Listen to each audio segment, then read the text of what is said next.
श्रीकालिका अष्टकम्। गलद्रक्तमुण्डावलीकण्ठमाला महाघोररावासुदंष्ट्राकराला विवस्त्रा श्मशानालया मुक्तकेशी महाकालकामाकुला कालिकेयम् भुजे वामयुग्मे शिरोसिं दधाना वरं दक्षयुग्मे भयं वै तथैव सुमध्यापि तुङ्गस्तनाभारनम्रा लसद्रक्तसृक्खद्वया सुस्मितास्य शवद्वन्द्वकर्णावतंसा सुकेशी लसत्प्रेतपाणिं प्रयुक्तैककाञ्ची शवाकारमञ्चाधिरूढा शिवाभिश्चतुर्दिक्षु शब्दायमानाभिरेजे विरञ्च्यादिदेवाश्रयस्ते गुणाश्रीं समाराध्य कालीं प्रधाना बभूवु अनादिं सुरादिं मखादिं भवादिं स्वरूपं त्वदीयं न विन्दन्ति देवा जगन्मोहनीयं तु वाग्वादिनीयं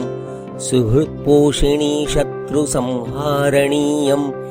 वचस्तम्भनीयं किमुच्चाटनीयं स्वरूपं त्वदीयं न विन्दन्ति देवा इयं स्वर्गदात्री पुनः कल्पवल्ली मनोजास्तु कामान्यथार्थं प्रकुर्यात् तथा ते कृतार्था भवन्तीति नित्यं स्वरूपं त्वदीयं न विन्दन्ति देवा सुरापानमत्ता सुभक्तानुरक्ता लसत्पूतचित्ते सदाविर्भवत्ते जपध्यानपूजा सुधाधौतपङ्खा स्वरूपं त्वदीयं न विन्दन्ति देवा चिदानन्दकन्दं हसन्मन्दमन्दं शरच्चन्द्रकोटिप्रभापुञ्जबिम्बं मुनीनां कवीनां हृदि द्योतयन्तं स्वरूपं त्वदीयं न विन्दन्ति देवा महामेघकाली सुरक्तापि शुभ्रा कदाचित् विचित्राकृतिर्योगमाया न बाला न वृद्धा न कामातुरापि स्वरूपं त्वदीयं न विन्दन्ति देवा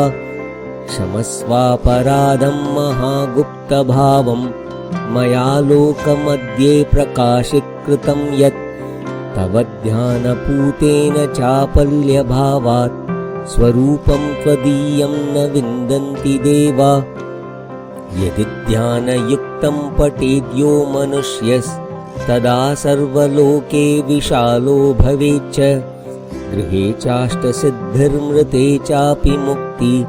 स्वरूपं त्वदीयं न विन्दन्ति देवा। ओम।